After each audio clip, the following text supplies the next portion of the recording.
it's a time to start to reflect back on my own service, a lot of the people that I serve with, and generally just the commitment that many of my colleagues made during their time in service. One of the most poignant things I think about is my friend Brendan Williams, another gunner.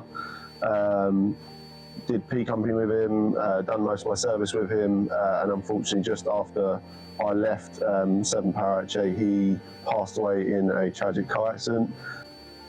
You know, I think about him the most just because obviously of his service, his commitment to the regiment, his commitment to the British Army. A friend of mine who I played football with in the Army, Channing Day, she unfortunately went out on tour, the tour after me.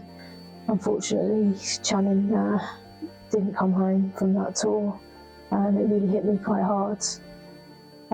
As she was a female medic, it hit all the girls from the football who played football with her. Remembrance to me means a time of reflection.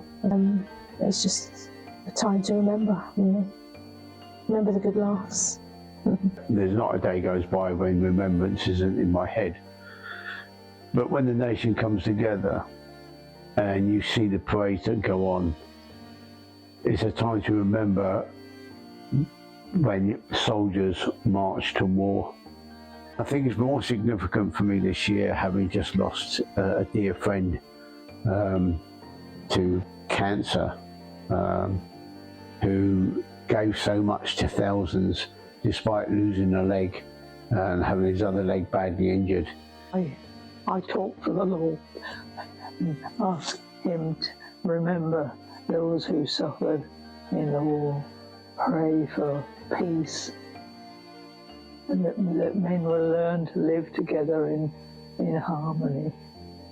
It's not only what happened actually at the time of the war, but its effect on people since the war. I've lost a few good friends, not only through army service, but since. And you remember them then, yes. That time of the year, you tend to remember them more than other times of the year.